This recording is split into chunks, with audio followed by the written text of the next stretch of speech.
তুমি যদি একটা কন্টেন্ট ক্রিয়েটার হয়ে থাকো বা কপিরাইট সম্বন্ধে তোমার কিছু জানা থাকে, তাহলে আজকের ভিডিওতে তুমি জানতে পারবে যে কপিরাইট জিনিসটা কি। আমরা অনেকেই জানি না কপিরাইট কি, সেই জন্য আমরা ভুলভাল ভিডিও পোস্ট করার পর কপিরাইটের শিকার হই। এরকম অনেকে আছে যে যারা কপিরাইট শিকার হয়ে ইউটিউব থেকে তাদের ইউটিউব চ্যানেলটা ডিলিট করে দেওয়া হয়েছে। তো আমরা অনেকে আছি ইউটিউবে কোনো ভিডিও আপলোড করার পর আমরা কপিরাইট সম্বন্ধে কিছু বুঝি না। সো কপিরাইট সম্বন্ধে আমাদের সামান্যটুকু নলেজ নেই, ঠিক আছে, যার কারণে আমরা প্রতিনিয়ত কপিরাইটের শিকার হচ্ছি। তো আজকে ভিডিও তোমরা দেখার পর কপিরাইটের মুখোমুখি কখনোই হবে না, বা তোমাদের ভিডিওর মধ্যে কখনোই কপিরাইট আসবে না। তো প্রথমে আমরা জেনে নিই কপিরাইট বিষয়টা কি। কপিরাইট হচ্ছে এক ধরনের অধিকার। তুমি যদি কারো থাম্বনেল, কারো মিউজিক বা কারো ট্যাগ, কারো টাইটেল যদি কপি করো, তাহলে তোমার ভিডিওতে কপিরাইট আসবেই। তুমি যার কোনো থাম্বনেল বা কোনো ট্যাগ বা কোনো টাইটেল যদি কপি করো, সে কিন্তু তোমার কপিরাইটের বিরুদ্ধে যেতে পারে। ঠিক সেরকম কপিরাইট হচ্ছে 3 প্রকার। ইউটিউব নিজে থেকে কপিরাইটকে 3 ভাগে বিভক্ত করে দিয়েছে। 1 নম্বর হচ্ছে কপিরাইট স্ট্রাইক, 2 নম্বর হচ্ছে কপিরাইট ক্লেম, আর 3 নম্বর হচ্ছে কপিরাইট ফ্রি। তো কপিরাইট স্ট্রাইকের ব্যাপারে আমরা পুরোপুরি এখন জেনে, তারপর কপিরাইট ক্লেম, তারপর কপিরাইট ফ্রি ব্যাপারে জেনে নেব। তো চলো, কপিরাইট স্ট্রাইক হচ্ছে একটা কন্টেন্ট ক্রিয়েটারের জন্য খুবই ভয়ঙ্কর একটা জিনিস। তোমার ভিডিওতে যদি 3 মাসের মধ্যে 3টা কপিরাইট স্ট্রাইক আসে, তাহলে ইউটিউব নিজে থেকে তোমার ভিডিওটা ইউটিউব থেকে ডিলিট করে দেবে। তো কপিরাইট স্ট্রাইক একটা চ্যালেঞ্জের মধ্যে কি করে আসে? তুমি যদি কারো ভিডিও কপি করো, বা তুমি যদি কারো টাইটেল কপি করো, তুমি যদি কারো ডিসক্রিপশন কপি করো, সেগুলো কিন্তু অন্য, তুমি হুবহু ওর মতন পুরো কপি করেছো, তুমি যদি তোমার চ্যালেঞ্জের মধ্যে আপলোড করো, তাহলে কিন্তু যার কপি, তুমি যার দেখে পুরো জিনিসটা কপি করেছো, সে যদি দেখতে পারে আর এগুলো তুমি তোমার ভিডিওর মধ্যে আপলোড করেছো, তখন কিন্তু সে ইউটিউবকে একটা নোটিশ পাঠাতে পারে। কারণ ইউটিউবে একটা নিজস্ব লিগ্যাল ফর্ম রয়েছে, তখন কিন্তু সে তার ফর্মটা পূরণ করে তখন কিন্তু সে ইউটিউবের কমিউনিটিকে পাঠাতে পারে।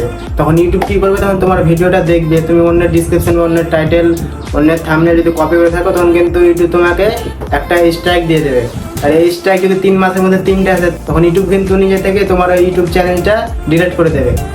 2 নম্বর হচ্ছে কপিরাইট ক্লেম। কপিরাইট ক্লেম কেন একটা ভিডিওর মধ্যে আসে?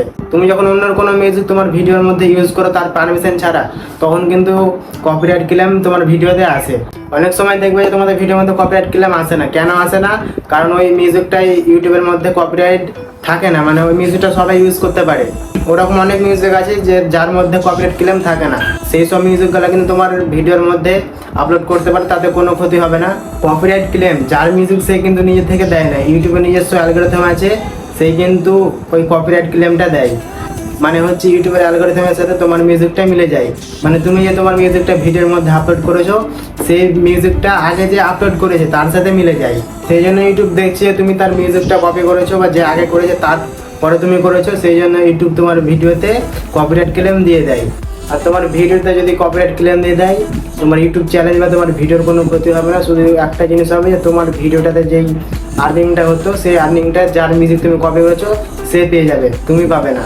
মানে তুমি যার পারমিশন ছাড়া অন্যের মিউজিক কপি করেছো, সে কিন্তু তোমার পুরোপুরি আর্নিংটা পেয়ে যাবে। আর ওরকম অনেক মিউজিক আছে যেগুলো নিজস্ব ইউটিউবের, যেগুলো কপিরাইট ফ্রি। তোমাদেরকে আমি পরে অন্য কোনো ভিডিওতে ঠিক দেখিয়ে দেবো। 3 নম্বরে থাকছে হচ্ছে কপিরাইট ফ্রি। কপিরাইট ফ্রি বলতে কি বোঝায়? কপিরাইট ফ্রি ফুটেজও হতে পারে, কপিরাইট ফ্রি ব্যাকগ্রাউন্ড মিউজিকও হতে পারে, কপিরাইট ফ্রি থাম্বনেলও হতে পারে। মানে কপিরাইট ফ্রি যে কোনো কিছুই হতে পারে, মানে যেগুলো তোমার ভিডিওতে ব্যবহার করে তোমার ভিডিওতে কোনো রকম কখনোই ঝামেলা হবে না। মানে কপিরাইট ফ্রি কথা বলতে গেলে ইউটিউবে তুমি ওরকম অনেক হাজার মিউজিক পেয়ে যাবে যেগুলো কপিরাইট ফ্রি, তোমার ভিডিওতে বা তোমার চ্যানেলে কিচ্ছু হবে না। তো এই 3টা নিয়মে কপিরাইটকে বিভক্ত করা হয়েছে। তো আমাদের মনে এখন একটাই প্রশ্ন যে আমরা কপিরাইট থেকে বাঁচবো কী করে?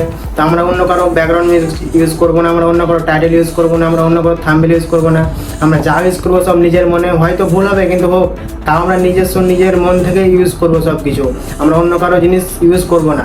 আর তোমরা যদি চাও যে বিনা ব্যাকগ্রাউন্ডের মিউজিক ইউজ করবো যাতে কপিরাইট না আসে, তাহলে আমি তোমাদের পরে অন্য কোনো ভিডিও বুঝিয়ে দেবো। তো যাই হোক বন্ধুরা, আজকে ভিডিও এতটুকুই। ভিডিওতে ভালো লাগে ভিডিওটা লাইক করে পাশে যে সাবস্ক্রাইব অপশনটা আছে আমাকে টাই করে তো টিপে চলে আসো। তো ভাই বন্ধুরা সব ভালো থাকো, টাটা।